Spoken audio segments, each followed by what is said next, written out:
When asked about anime, responses vary dramatically, mostly based on the age group. Some call them silly cartoons, others are hardcore fans and have ironically embraced the term otaku as one of endearment. Anime has garnered an impressive following worldwide, and some argue that anime itself has outgrown the compartmentalizing label of anime. Some argue that anime has become a culture. Welcome to Calculated Chaos, where we do mini-docs on the nostalgic, the noteworthy, and the nonsensical. Anime as a cultural phenomenon has grown exponentially since the 1970s. The proliferation of anime resulted in thousands of TV shows. Some sprang from original ideas, others were adapted from Japanese comics, mangas, with some anime running for decades. For example, with over 900 aired episodes, One Piece is still continuing. Anime has a long history that has led to a $15 billion industry. How did it all begin? Anime was born in the early 1900s when Japanese artists like Oten Shimokawa started experimenting with creating short animated films through trial and error. Back then, animations were costly to produce, and humble works from Japan were overshadowed by stunning Disney productions. During World War II, the genre expanded. That's because Japan's military government ordered animators to create propaganda films to influence the masses. After Japan's defeat, the manga and anime industries shifted gears once more. In 1952, artist Osamu Tezuka, who grew up watching early Disney animations, released Astro Boy, a manga about a peace-loving robot boy with X-ray vision and superpowers. Later, Toei Animation Studio, where Tezuka had briefly worked before establishing a rival company, Mushi Productions, set its sight on becoming the Disney of the East and started exporting animation films to America. But while Astro Boy brought a mid-century anime boom in Japan, it took a few more decades for the genre to sweep to America.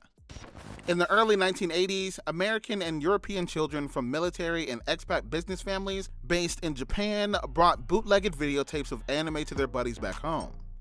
Futuristic titles like Gundam and Akira captured the imagination of tech-savvy foreigners involved in the rising computer and internet industries. They translated Japan's anime and shared pirated copies online. Much of what is now the $27 billion industry of anime actually wasn't heavily marketed by large corporations. It crept out under the radar through word of mouth. As Japan's economy prospered and became the world's second largest in the 1980s, Japanese language classes became available in the West. Anime and manga entered the classrooms. At the same time, otaku, or geek culture, became mainstream in Japan, and fans with an internet connection helped spread it worldwide. Young Americans searched for cultural products offering new perspectives.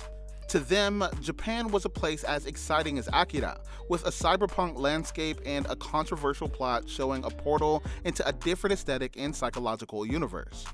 Japanese culture was excitingly darker, propagating thrilling themes in a way that the US and Europe seemed slower at adopting. Anime became a way of filling an intellectual void in the West. The 1990s provided Americans with a plethora of anime offerings. Series like Sailor Moon, Dragon Ball Z, and Gundam Wing were big hits in both Japan and America. The largest title was Pokemon, an anime series that featured a video game and card game component. In the movie realm, anime was breaching into the mainstream like never before. Movies like Ghost in the Shell were beloved by anime fans, and they also became a huge inspiration for The Matrix, one of the highest-grossing films of the 1990s. Miyazaki's films began to be more widely accepted, and Princess Mononoke became the most expensive animated production ever made at the time. You had distributors like Pioneer, Funimation, and Manga Video frequently putting out content that showcased the diversity of anime. The most striking of these was Neon Genesis Evangelion. Don't crucify me on the pronunciation, guys. Which absolutely shattered expectations for the mecha genre.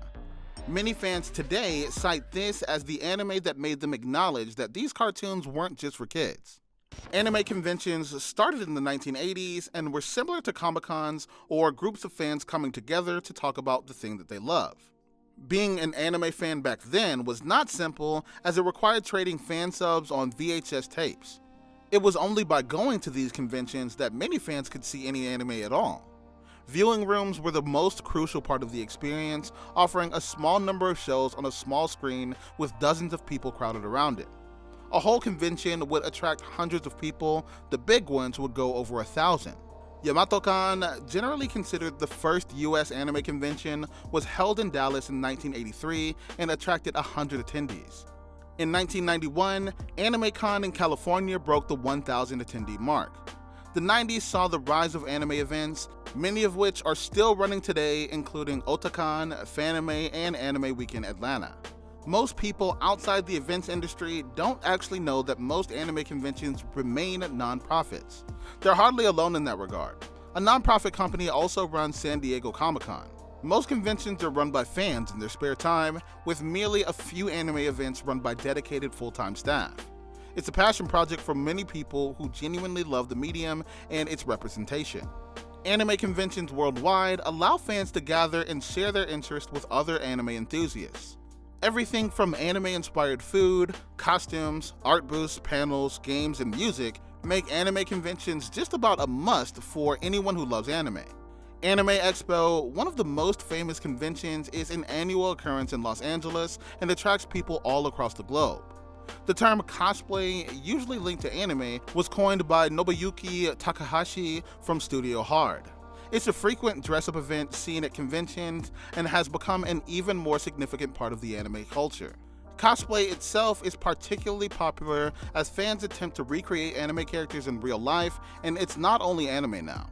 There are many other sources that cosplayers draw from, such as manga, video games, as well as Western cartoons, but anime is still the primary provider. Anime conventions are one of the best ways to measure the phenomenal growth of anime in North America. Now, anime has become one of Japan's most famous exports, along with dominating culture in Japan. Walk through the streets of Japan's largest cities, and it's impossible not to notice the traces of anime that can be seen in every nook and cranny of the place. But anime is much more than TV cartoons for children and teenagers playing fantasy dress-up. Many anime series, especially anime films, have underlying messages and thematic concepts that provide much food for thought. Hayao Miyazaki's Studio Ghibli films are a prime example of this.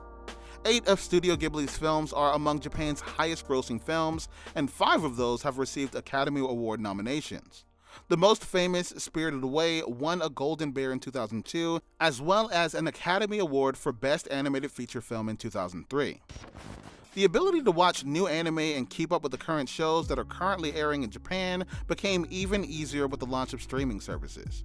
The popular service Crunchyroll, launched in 2006, has grown to over 2 million paid subscribers and 120 million registered users as of 2022.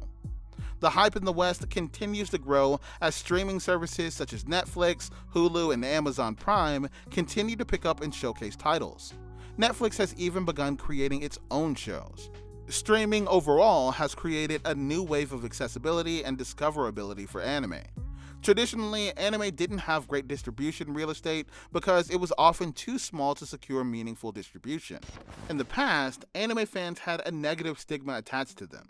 The term otaku was thrown around as an insult. However, as social media platforms such as YouTube and TikTok became more popular among anime fans, the term has grown to be used more positively.